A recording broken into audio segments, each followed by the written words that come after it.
Well, thank you guys for having me. I'm excited to be here, and I've loved hearing your stories. You're an interesting group, that's for sure. And I'm honoured that you've invited me to come along and share my story and my journey. And I think the reason why you get people like me to share my journey is because as humans, it's human nature. As I speak about where I want to go, you think about where you want to go. When I think about my success and failures, you think about yours. And I'm honoured that you've invited me to come along and share my story. I'm going to share the journey on how I took a passion that I had as a young person and turned it into a backyard business in high school 9 years ago, and then how we've grown that into an award-winning and a multi-million-dollar company.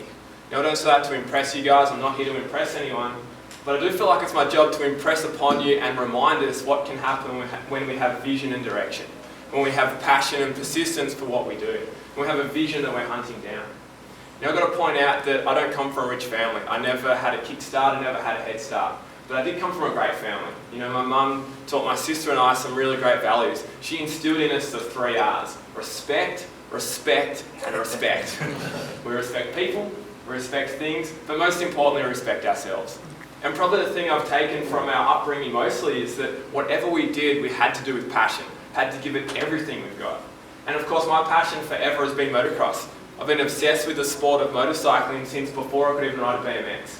I remember my dad and his mates, they'd meet at our place on a Sunday and they'd load their bikes on their trailers and their utes and stuff, and they'd go off on an adventure for a day.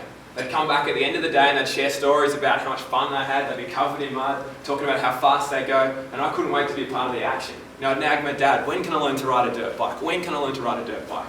And Dad said, you can learn to ride a dirt bike as soon as you've mastered the BMX. But I got to learn to ride a motorcycle, and motorcycling became my life. Somehow growing up, everything I learned related back to my passion for motocross. And I think my mum got me through school with the leverage of the motorcycle. And motocross became my life. But as I got a little bit older and a little bit better, I started to be so aware of how much pressure financially motocross created on mum and dad. They weren't rich, they worked their butts off so my sister and I could live a great life. And one year mum came to our family and said that we're going to go on a family holiday. We're going to take our little white van, we're going to drive from Launceston in Tasmania, where I grew up. We're going to take the Spirit of Tasmania across to Melbourne, then we're going to drive up to Sydney. And she said, Brad, while we're in Sydney, the Australian Junior Motocross titles are going to be held. So you're going to get a chance to ride the Nationals. So you can imagine how excited I am to race. My sister's excited we're going on a holiday. Mum and Dad are excited to go on an adventure. Now, as we're driving up into Sydney, we're having the time of our lives as a family. We're all great friends. But I was so aware of how hard Mum and Dad had worked just so we could get to the event. Now, they couldn't physically work an extra hour in the week, and we'd only just made it to the event. There's 800 kids at the Australian Junior Motorcycle titles.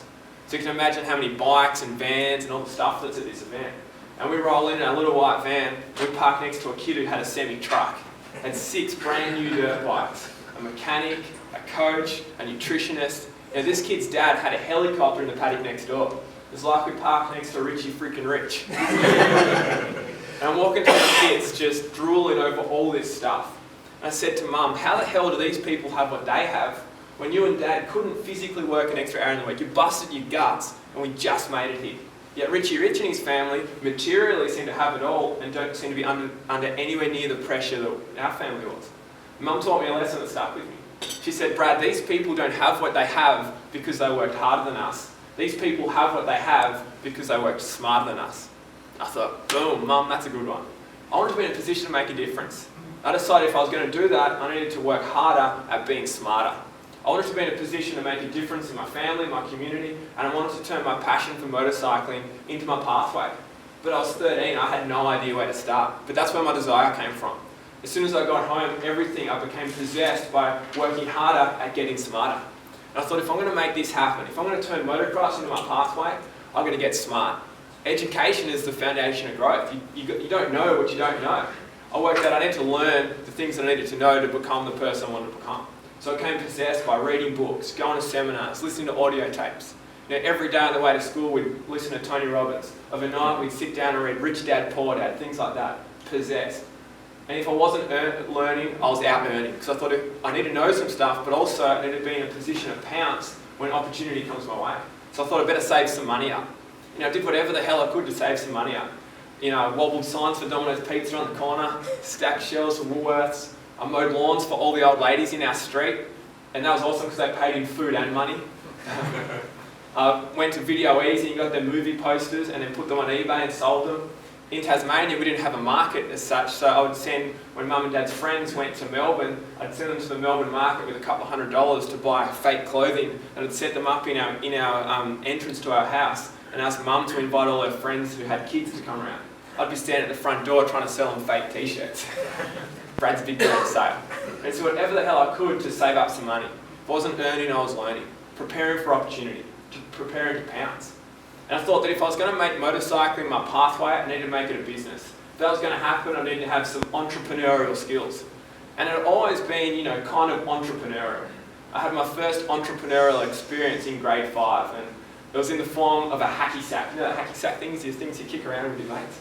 Well, in grade 5, I got given a hacky sack, and it was $20. I took it to school, and the first thing I noticed was that me and my mates had a ball kicking this thing around. The second thing was that not all my mates in grade 5 had enough money to splash $20 around and buy themselves a hacky sack. So I thought, that's my market. I called up my nan and said, Nan, can I borrow your sewing machine? Nan, would you teach me how to sew? And of course, Nan is so excited, her grandson wants to learn to sew. And then every night after school, Nan would come down for a week and we'd set the sewing machine up on the kitchen table and we'd sew hacky sacks. I didn't have a manufacturing plant, I had a manufacturing plant. And I thought, I'm going to take the hacky sacks to school on tuck shop day. Because on tuck shop day, the kids would have a little bit of extra money to spend, hopefully on a hacky sack rather than junk food. So you got to picture me in grade 5, my little school uniform, my backpack on, my lunchbox in my hand, and a bag full of hacky sacks. And I took them to school. I sold 20 hacky sacks and made $2 profit off each. Put $40 in the bank, I'm pumped. But most importantly, I caught the bug. I loved making a product that me and my mates enjoyed. I loved making a product that was fun and, everyone had fun using. And I loved the feeling of moving ahead towards my goals at the same time. And that's really the framework of where Brat came from. I love making a product that's enjoyable. I love making a product that I see families playing together, having fun together, young people getting a clean adrenaline rush from. And I love the process of growth and creating and moving towards our goals at the same time. But I learned that opportunity takes time. So many people expect opportunity to be instant. If it doesn't happen immediately, they give up. It took me 4.5 years before my opportunity came my way. And 4.5 years while my mates were mucking around, I was earning or learning, preparing to pounce. And 4.5 years it took before this opportunity in a new genre of motorcycling came my way. And I found that in America, all my racing idols, anyone who was anyone in motorcycling, had these hotted up kids' bikes that they'd ride for fun. They'd go riding, like Chad Reed was my favourite rider. He's an Australian rider, world champion supercross rider. He would go riding on his Yamaha 250cc bike, which was his job. At the end of the day, he'd come home and he'd practice and have some fun with his mates on these hotted up kids' bikes. I found that anyone had these bikes for fun. They were customised. And then I found out in America they were about to have a world championships in Las Vegas for this type of riding. There was going to be 15,000 fans, $50,000 prize money, and all my racing idols were turning up to ride. I thought, this is awesome, and I got pumped on the sport. I made 2 massive decisions. The first decision was that I was going to do whatever the hell it took to get myself to America to race in that race as soon as I turned 21. Now I was 16, so I had 5 years to worry about it. But what shaped my short-term, future and career and my future today still was that I saw it as an opportunity, this new type of motorcycle, an opportunity to make motorcycling more accessible and more affordable so more families and more people could experience what I experienced growing up. And I became possessed. So if we're going to make this happen, if we're going to grow this sport, we need to build it on the back of a motorcycle. We need a motorcycle that can be the backbone of the sport. Because these custom bikes that Chad Reed and all my racing idols were riding were $15,000 and they were custom built. If we're going to make this sport accessible and affordable, we needed a bike that was ready to go on a showroom floor and obviously affordable. And so if that's going to happen, I need to find a manufacturer. So I did my research, and I researched, and I researched, and I researched. And I found a manufacturing plant in China who promised me that they could build a bike that could compete with these American bikes, but be affordable. So I sent the money that I'd spent the last 4 years saving up for, I sent it across to the other side of the world to a company that I still can't pronounce the bloody name of. And I got an import approval in my dad's name because I was too young, and I waited for 8 weeks. 8 weeks for those bikes to turn up, and I was so excited for them to turn up because I knew as soon as they arrived we could get started, we could teach people to ride, we could put on events. It was my mission through motorcycling to help young people get a clean adrenaline rush through activity, through motorcycling, rather than from drugs, crime and violence. So I couldn't wait to get these programs going. I remember the day those first 10 bikes turned up. The delivery truck driver got to my house, we pulled him off the truck together, I dragged him down our driveway into our back shed, and I was so pumped to open these boxes up. I'd ordered black bikes. I thought black would be a good neutral colour to start with. I pull the first lid off the bike and I look in and see yellow fenders. I think not too much of a drama, they made a mistake. I pull the rest of the bike out and I realised I'd been ripped off. The first 10 bikes that turned up were nothing like the 10 bikes I'd ordered. The first 10 bikes that turned up were nowhere near strong enough to hold up to the punishment that we had planned for them. They were only good enough for a first-time kid to ride. You know, by the time I'd found the right owners for these bikes, I'd lost a year. You know, by the time I'd been and taught people how to ride and found that right owner and buyer, I'd lost a year. And by the time I built brochures and websites and all the things I needed to do, I'd also lost all my money. Now, I lost a year and I lost my money, but I hadn't lost my vision or my passion for making this sport real. I thought, if we're going to make this happen, if we're going to build this sport and make a difference and turn motocross into my pathway, then we need to find a manufacturing plant that does believe in my vision. I thought, if we're going to make that happen, I need to get my butt on a plane and go to China and meet a manufacturing plant and share my vision. I need to go over there and meet as many manufacturing plants as I can and choose the best one. So I thought, as soon as I turn 18, I'm getting on that plane. So I saved up, and the day I turned 18, I booked that ticket. And I've got to point out that I was so naive. I'd never been outside of Tasmania without my family, never been outside Australia, and I sure as hell couldn't speak Chinese.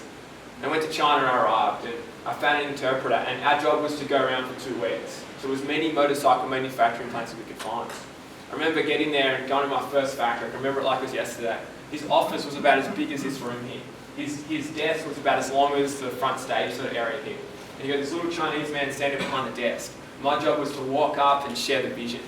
And I walk up and tell him all about the frame, the engine, the different cuts and finishes we're going to put on the bike, our vision and mission with the brand and how we're going to make a difference.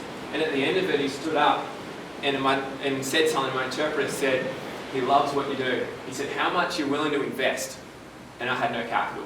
And the Chinese man said, if you have no capital, how do you plan on engineering the bike? What's your engineering experience? I had no engineering experience.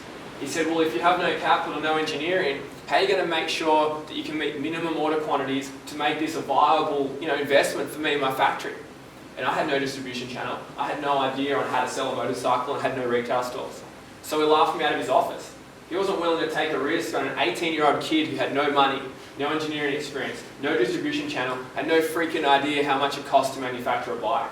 To give you an example, the plastic fenders, like the side guards and the number plates and the front and rear guard, on a bright motorcycle, just for the molds, before you even get a plastic or a product, just for the molds cost $100,000. I had no idea. Let alone the frame, the wheels, the engine, the suspension, everything you need to make a motorcycle. So of course he laughed me out of his office. The second factory laughed me out of their office. The third factory, the fourth factory, the fifth factory. No one was willing to take a risk on an 18-year-old kid who had no money, no experience, no distribution, and no idea how to make a motorcycle. After 8 or 9 factories laughed me out of their office, I could have come home. And people would have understood. I could have come home and explained that I went to China and I tried my best. After the 10th, the 30th, the 40th factory laughed me out of their office. I don't think that people would have just understood. I think that people would have congratulated me because I went there and I tried my best. But you guys know as well as I do that trying your best is a restriction on getting an outcome. I was possessed by making this real. I found out that there was 800 motorcycle manufacturing partners or plants in China who had the tooling required. And I said, I'm not coming home until 801 of them have laughed me out of their office. We're not coming home with a tried our best, we're coming home with a motorcycle. And giving it your best shot is a restriction on making it happen. Over 50 motorcycle manufacturing plants laughed me out of their office. Said I was naive and I was dreaming, it would never happen. Until I found a factory who did believe in my vision. A factory who was 2 young French guys trying to have a go in China. And they saw me as an opportunity to add some value with their vision, to add some volume to their factory. They needed me as much as I needed them, and we formed a partnership. Persistence is the difference between giving it your best and making it happen. And these guys became our partners. And thank God we stuck to it, because we now have manufacturing partners from all over the world. Japanese engines, French frames, Canadian suspension. We're the only motorcycle on the planet with lifetime warranty. And we just became the first production bike in history to win back-to-back world championships at that race in Las Vegas that I explained to you guys. Persistence is the difference between giving it your best and making it happen. So that's my story on how I got started. But really we're here to talk about growth. How do we grow our organisations? How do we grow into the people we want to become? And if there's anything that I've learned about growth along my journey, is that all growth lives outside our comfort zone. It's not easy to get good. It's not easy to get good. It's not comfortable to get good. No one's immune from the feeling of being way outside our comfort zone. No one's immune to the feeling of failure, rejection, all the things that happen with growing a business like we all do here. But everyone has the ability to attach meaning to that feeling. And the thing that we focus on at BRAP is making sure that our people are empowered to take on rejection so we can grow. Because rejection is a part of growth. I share a story about it. My favourite rider in American Supercross this year is Kevin Windham. Now, anyone who doesn't know, do people know what Supercross is here? You guys need to get on YouTube. Now, Supercross is football stadiums with dirt tracks and full-size motorcycles. The guys jump like 70 foot and there's like 20 to 30 riders in a race. It's awesome. Anyway, Kevin Windham is my favourite rider in Supercross. And earlier this year, he retired from Supercross. And in his departing speech, the interviewer, the journalist, said, "Kevin, how do you know that it's time to hang up the boots?" And Kevin said, "Well, as I walk towards the start line, I can feel my hands sweat through my gloves. As I sit on the bike at the start line, look out at the track and the crowd, I shake with nerves. As I pull on my goggles and get ready to race, my heart beats out of my chest. I get overcome with nerves." He goes, "That's how you know you're ready to retire. That's how you know you're ready to hang up the boots." The greatest rider of all time, his name is Ricky Carmichael. They call him the GOAT, G-O-A-T, greatest of all time. Ricky was in his prime like 6 years ago. And I've got an interview, it's on my YouTube, you can check it out. The interviewer asked Ricky, "How do you know that you're ready to race? How do you know you're ready to win?" And Ricky said, "Well, as I walk up to the start line, I get overcome with nerves. As I sit on the bike, I can feel my hands sweat through my gloves. I shake with nerves. And as I get ready to race, I start to sweat with nerves." Because that's how you know you're ready to race. That's how you know you're ready to win. But isn't that interesting? Same feeling, different meaning. Same feeling, different meaning. One was a good rider, one was the greatest of all time. So at Bright, we have a thing where we seek rejection because we know that rejection is a part of growth. Our people have to call up Yamaha, Honda, Suzuki and KTM motorcycle stores as their opposition and convince them to partner with us. So rejection is a huge part of our growth plan. We understood that our conversion rates are only like 9%. So we have to talk to 10 people before we even get a deal. So rejection is a huge part of it. But we have a thing where we have to seek rejection every month. For example, we wanted to get the biggest motorcycle dealer in the country. He's in Canberra. We're based in Melbourne. So we called him every second day for a month. We called the sales manager. Told him our story. We'll do cash flow positive guarantee. We'll do lifetime warranty. We're selling bikes in your area. And he said to us, "We've got 500 motorcycles on the floor. We have Ducati, KTM, Kawasaki, Honda, Suzuki, Can-Am. We have everything under the sun. We don't need another brand. Love the sound of it, but thanks anyway." And after a month, we drove up to Canberra. In our Brat van with 7 bikes, our banners and all our parts. We drove to Canberra and we said to him, we called him up and said, "We're 5 minutes away. We'd love to come and share what we do." He said, "It's been a no for the last month. It's a no today. You can come to my store, but I'm not going to come and see you guys." We said, "No worries, see you in 5 minutes." So we drive around in this store. There's 500 bikes on the floor, so you've got to picture how many customers and cars are in the car park.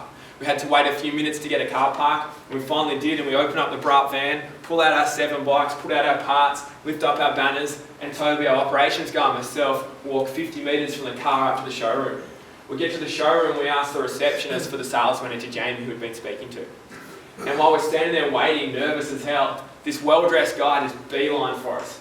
And he came to us and he said, "Is that you in my car park?" I said, "Yeah, it is." He said, "Well, who the hell do you think you are?" So now our hearts are beating right out of our chest. I said, "Brad Smith and Toby Wilkin. We ever come here to PCI? We've come here because we're selling bikes in your area and run our sales process."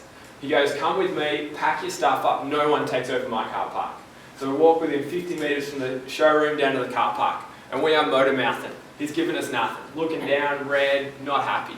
We get down to the bikes, and by the time we got there was 4 or 5 customers hanging around to see what all this commotion was about. And there's 3 or 4 staff hanging around to see why these kids, these young guys, have been kicked out of the store by the owner, Mike.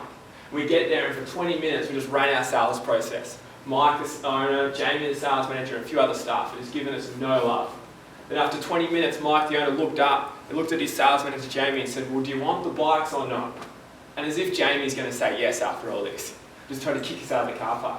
Said nothing. So Mike goes, "Boys, pack your stuff up. I'm taking my guys back to the office. We're back in 10 minutes once you've packed up." So of course we didn't pack our stuff up. We're handing Brat stickers out. That's our sales process. 20 minutes later, Mike, the owner, his team come down and he goes, "You guys just do not take no for an answer." We said, "No, we don't." He goes, "Well, I've gone from kicking you out of our car park to let's do business together." And that's how we got our biggest dealer in the country. Rejection is a part of growth. The power to seek rejection. I think as leaders, it's our job to empower our people with the strength, the self-confidence, and the story to be able to seek that rejection. I think as leaders, it's our job to inspire more from our people, to create a culture that inspires more from people. But most importantly, as leaders, it's our job to have tools and levers that we can pull to guide our people in the direction of our vision. I think that as leaders, our greatest tool is vision. The ability to share a vision that our people can cling to. The ability to share a vision that makes our people want to come to work, not have to come to work. The ability to share a vision that inspires people to do more than they expected of themselves. The second thing I believe as leaders, the tool we have is the power of system. The system to make sure our product, our service, our delivery, our brand actually gets delivered how it should get delivered. And most importantly, and the most forgotten lever that leaders in Australia have, is the lever of measurement. What gets measured gets managed. Performance improves where performance is managed. But as leaders, we've got to measure the right stuff. When we first started, we would measure results. You know, we'd start the month talking about how many bikes we needed to sell. We'd end the month, listen to our salespeople tell us why they didn't sell enough bikes. And as a leader, I had to listen to the bullshit stories that my sales team would tell me on why they didn't sell enough bikes. It was cold, it rained, people didn't want to ride this month, people waiting for their tax, you know, all the stories you get. And then we made a significant shift in the way we measure our people in our system. We started to measure the activities, the creative sale.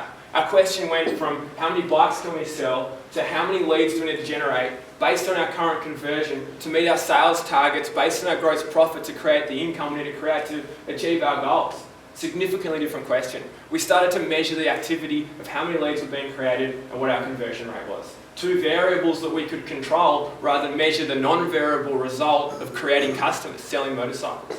And in 12 weeks of changing that, shifting that measurement and rewarding our people for the activity rather than the result, our business grew 300% in 12 weeks from one different shift in how we measure our business. I believe if you don't know how many leads you're generating per month, if you don't know how many leads you need to generate based on your current conversion rate to meet your sales targets, and if you don't measure those and your people in that process, then hope is your growth strategy, as it was for me. And I don't believe that hope's a successful growth strategy when our economy is changing. Not only is the economy changing, but the way the consumer thinks is changing rapidly. Not only is the consumer's thinking changing, but competition is increasing. No longer as leaders can we think local and linear. We don't compete against the people in our street. We don't compete against the people in our state. We don't even compete against the people in our country. If you had told me 5 years ago when I started as a retailer that my two biggest competitors would be A, my suppliers, opening up their own retail stores and selling on their websites, and B, America, not because of price, but because of convenience, I would have laughed at you. As leaders, we have to think global and exponential. I think that vision is the most powerful tool we have. And for me, my vision was to make a motorcycle company that made a difference, that made impact, and made a difference to my family and my community while I was turning my passion for motorcycles into my pathway. And I learned that vision overcomes challenge. When I first built the Brat motorcycle, I took it back to Tasmania. We showed all our people the bike. We were so proud of the bike. But I soon realised that the bike had nothing to do with making a difference. What had to do with making a difference was the way the bike was delivered to the customer, the experience that the customer got from that bike, the program that came with that bike. And if we're going to make a difference, if we're going to be in control of that, we needed to be in retail. So our focus went from being a manufacturer to being a retailer. I thought if we're going to do this, I need to build a store that had everything under the one roof. The fashion, the lifestyle, mechanics, spare parts, the bikes. We'll have different action sports in our stores. We have foam pits so kids can ride down a ramp, do a big jump and land in big pits of foam. Give them a clean adrenaline rush. Attach experience to retail. And we'd have to have tracks for racing and learn to ride close to the store. That was my dream. I got laughed out of every big bank in Australia. It took me over 8 financial lending institutes before I found one who would believe in me and lend me the money to start my first store. And I can remember the day I got the keys to that building. It's an 800 square metre building in the middle of Launceston. It was a rundown old warehouse, and the day you get your keys is a pretty exciting day. I remember walking in this building and visualising and picturing everything that was going to happen in the store, how it was going to look, what it was going to do, what it was going to mean. And while I'm standing there thinking about where we're going to put each of the major brands, the different categories of our business, I got a call from every single one of the suppliers of the action sports, the big brands in Australia. They all said, Brad, we can't supply you our stock. And I would ask why. They said, we think that it's too big a risk because the guy around the corner owns 5 motorcycle stores in your area, and he said, if you support the kid, I'm going to pull all my accounts. So we can't supply you. So I'm sitting there and I've got the expense of a lease. I've got the expensive staff that are about to start. I've got this dream of building a business. I've got nothing to sell other than a bike. That's when I took out my pen and paper and wrote down my vision. I thought, we need to build a business that is so significant that these people have to supply us. And in our business, I needed to work out how much we needed to sell to make it and so pivotal that these guys would need to supply our business over the competitors. I thought if we're going to do that, we need to turn over $1 million in our first year. And in Launceston, that was a significant amount of accessories compared to the other guys. So I wrote down my goal to turn over $1 million in our first year in Launceston. And I wrote it on a bit of paper, put it underneath my pillow, put it on the back of the toilet door, put it as a reminder in my phone. I became possessed by making this happen. I had it laminated in my shower. I had a shower of power every morning. I'd sit there and I'd picture, who did I need to become? What did I need to grow into to make this goal real? What sort of person, what version of Brad would make this happen? I remember taking my plan around to my accountant, handing my plan to sell $1 million worth of stuff in our first year. And he looked at me and said, Brad, do you realise that 97% of businesses in Australia never reach $1 million turnover? And you want to do it in your first year in Launceston, Tasmania, and by the way, you've got nothing to sell. I said, yes, I do. We went back for a year. Like I said, became possessed by making it happen. I took my reports back to my accountant at the end of the financial year, handed him our financial reports, and he handed me a summary back. He said, Brad, $1,001,000. Vision overcomes challenge. Vision is the most powerful tool we have. I encourage you guys to reinforce your vision to your people, because I believe that we're the most privileged generations in history. We wear clothes we didn't sew. We got here in cars we didn't make, on roads we didn't build. We talk on phones we didn't invent. We are the most privileged generations in history. No other time in history has a standard to week's wage got our people to the other side of the world on a plane. No other time in history has someone spent $100 million to produce a movie that we can pay $15 to watch. We're the most privileged generation in history. We're no longer restricted by education. We're no longer restricted by connectivity. Where you come from has no relationship to where you're going. We have the ability to live local and compete global. We're only restricted by our ability to think, our ability to have a vision, and our ability to apply persistence to that vision. But people say that it's different for us. People say it's different for me because I do something I'm passionate about. I do something I love in motorcycles. But these people forget that my passion, I love to ride a dirt bike. I love to go riding and racing my motorcycle. I'm not passionate about bookkeeping, accounting, recruiting, hiring and firing. I'm not passionate about most of the shit that I do every single day. And you're probably not either. And passion's not an activity. Passion is an attitude. Passion doesn't come from what you do, it comes from how we do it. We need to remind our people of that. We need to share a vision that inspires them. Remind them that passion is an activity. Passion is an attitude, not an activity. Be passionate people. Be passionate about how we do things. And remind them that at some point, everyone wants to quit. Do you think that Michael Jordan wanted to quit when the high school basketball team dropped him? Do you think that Walt Disney wanted to quit when the local paper dropped him for lacking imagination? Do you think that Steve Jobs wanted to quit when his team that he employed sacked him from his own company? At some point, everyone wants to quit. And my day was a day when I first got the bike back to Tasmania. I thought, I want to show people this bike. It was prototype stage. We got the bike back to Tasmania. We had 300 people come to an event, the newspapers, the TV, everyone was there. So proud to show people this bike. I had a pro rider doing a jump. It was about 40 foot in front of this bank of a couple hundred people.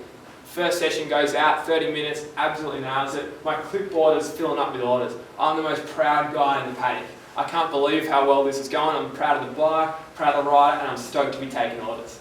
We have a lunch break. People doing interviews, taking photos of the bike, talking to the riders. And the second session goes out. Got a picture, 300 people on a bank, 40-foot jump. The rider comes along, brah, hits the jump, snaps the bike in two. I got a pro rider standing there, half a bike there, and a newspaper everywhere. And people go from saying, this kid's done something great, to we knew that it was too good to be true. We knew that he couldn't do it. We knew that he was so naive on how to build a motorcycle. And that's the day that I wanted to quit.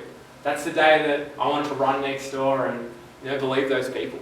But persistence is the difference between giving it a go and making it happen. And thank God we stuck to it. So I'd love to go into some questions, but before we do that, I just want to remind you guys that vision is power. Passion comes from an attitude, not an activity. Measure our people on their activities, not their results. We have a system that we created called the DERB system to help our business and other businesses implement those measurements into their organisations. You can talk to us about that. You can get on the webinars and check that out. But most importantly, I love hearing your stories, and I'm honoured that you've invited me to come along and share my journey. So thank you guys, and brah!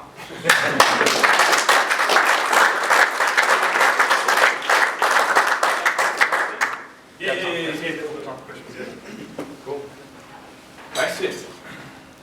Great. Can you just tell us a little bit more about the actual bikes and exactly how they're positioned in the market, what they sell for and stuff like that? Yeah, for sure. So we have 7 models at the moment, and we're 100% recreational, so off-road motorcycles. And we have a 50cc bike designed specifically for kids. Then after that, our 88cc bike is small enough for kids to ride, but large enough and strong enough for adults to ride. So our position is that, most people think that we compete against Honda and Yamaha. We don't, because motorcycling in Australia is 3% of non-essential recreational spending. There's $40 billion a year spent on non-essential items in Australia. Motorcycles 3% of it. So we don't fight against Honda and Yamaha, we fight against fishing, bicycling, football, cricket, all the things that people spend their time and money on rather than motorcycling. So our position as a product and a brand is to create new motorcyclists. And we do that through experience. So all our lead generation is about getting people like yourselves to come to a free ride. Bring your family, bring your friends, come and have some fun on the house.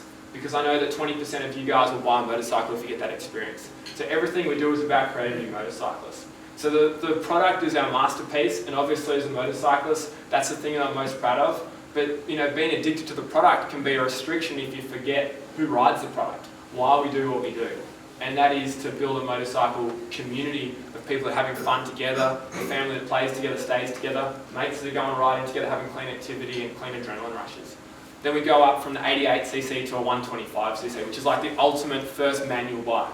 Then we go from there up to our more super light range. We created the category called super light, where we take a motorcycle that you ride is exactly how you would a conventional bike, except it's a touch lower, it's significantly lighter in that it's almost half the weight, but it's still a 190cc engine with great power, 24 to 25 horsepower. So still great power. Not only do you feel like you get a bigger adrenaline rush because you're lower to the ground and it's lighter, but you're a lot safer because the speeds are actually a lot lower than a 450cc or a full-size motorcycle. So it's pretty exciting for us. But for us, we've just been shifting our strategy for growth. It went from being retailers ourselves to rolling out to other dealerships. We put our bikes in Honda, Yamaha, Suzuki dealerships. And then we find distributors around the world. So we've launched into the US, just in New Zealand, in the process of doing UK, and we're preparing our models to take our range from recreational and dirt to street legal and transport. And we're excited for that because we can build a bike that can do 110, 120 kilometres an hour, but you buy it for $3,000. And we own the finance company, so we can create payment plan structures where you buy the bike for $25 a week. And that's really allowed us and opened us up to go to places like Indonesia. We've got an opportunity to go to India, which we put on hold for 18 months. We launched into France and Italy in February. So there's a lot of excitement in our company because we get to roll out. It's rollout time. You've still got retail stores now? Yeah, we do actually opening more. So I was explaining to the guys over here earlier, it's been interesting as more motorcycle stores have closed down lately than any other time in history. The suppliers have firstly got nervous, and secondly they're all looking for opportunity because they want to get back to where they were. So we've had the opportunity to open up a retail store in High Point Shopping Centre, which is the 4th biggest shopping centre in Australia. And the rent there is $200,000 a year. They gave it to us for $50,000 plus some KPIs and just a percentage of sales. So it's a really good opportunity. And all our suppliers contributed and put all the stock in there on 180-day terms. So literally, we've spent about $10,000 building a store that should have cost almost $500,000, at least $300,000. And it's all because there's opportunity that these people are looking for.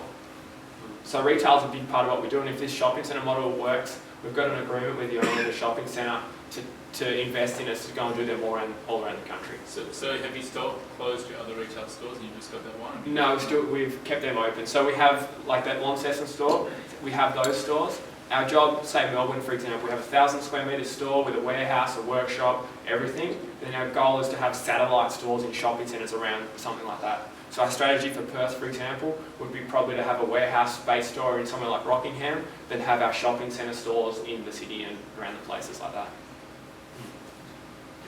Right, you've got some really powerful and high-quality messages. My question is, you know, these messages which are obviously based on learnings, did you go into these kind of scenarios conscious of these messages, or is this more you've experienced a point in your life or business, a pivotal point in your life or business, and reflected, and therefore...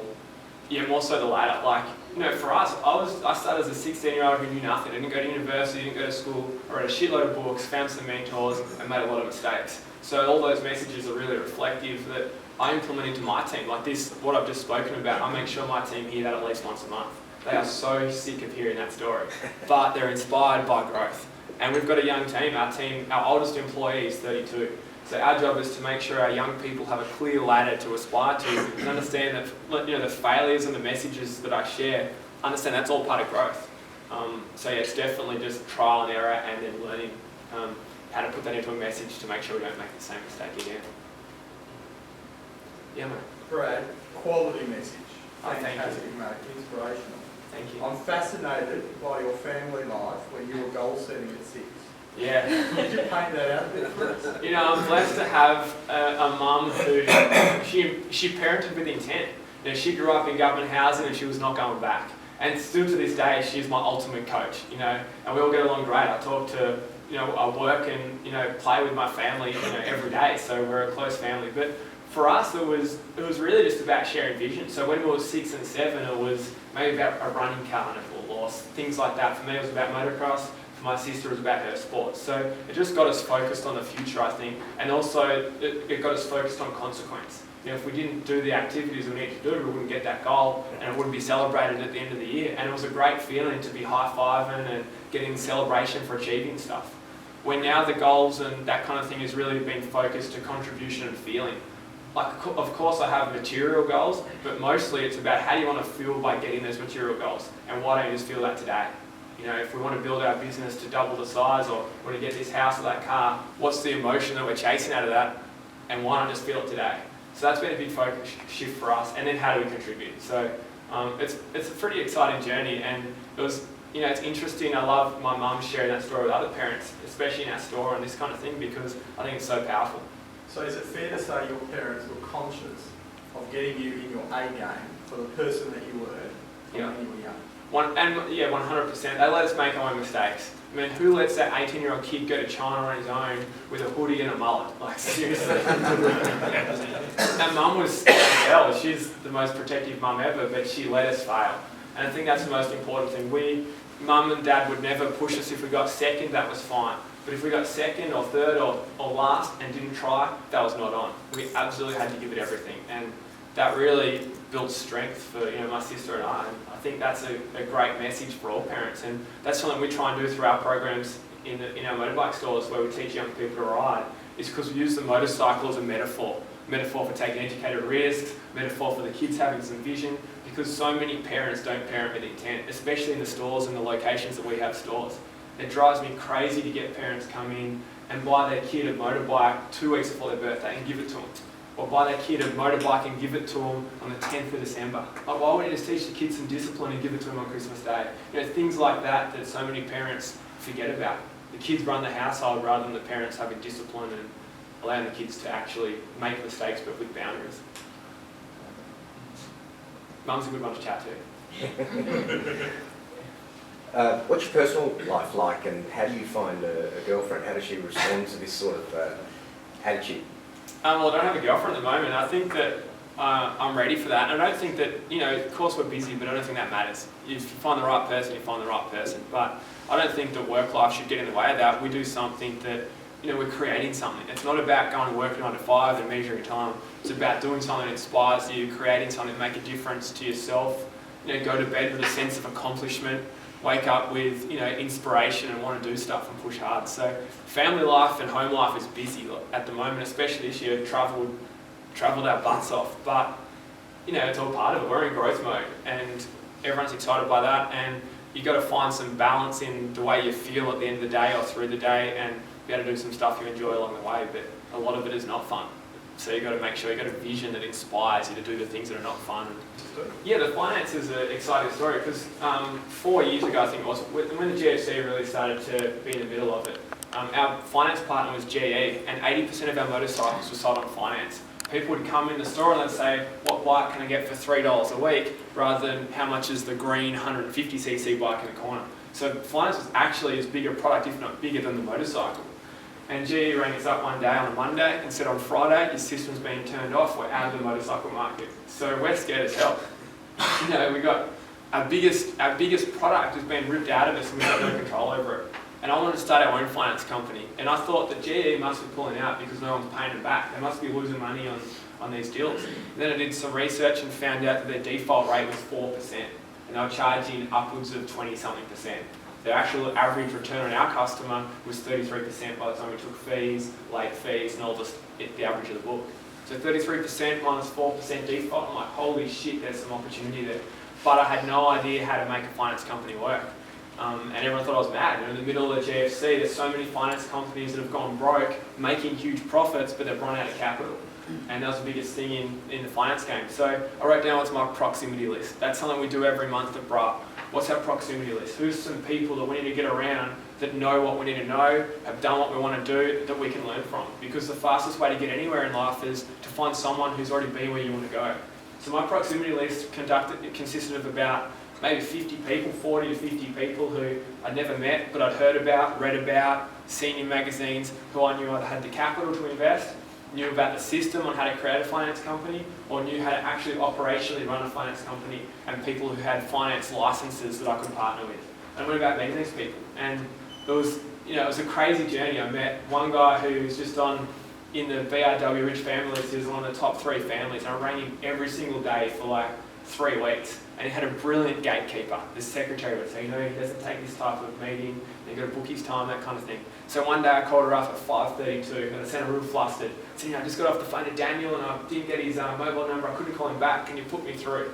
She put me straight through to the guy. And I asked him to come for coffee and I shared him my vision. And he loved that I was a young person having a go. And I learned that successful people want to share their skills and stories. Successful people, they get, they love the feeling of making contribution and seeing you push above your way. And after a few months, he said to me, Brad, how did we ever get to meet? I never take meetings with people like you. And I told him the story, he loved it.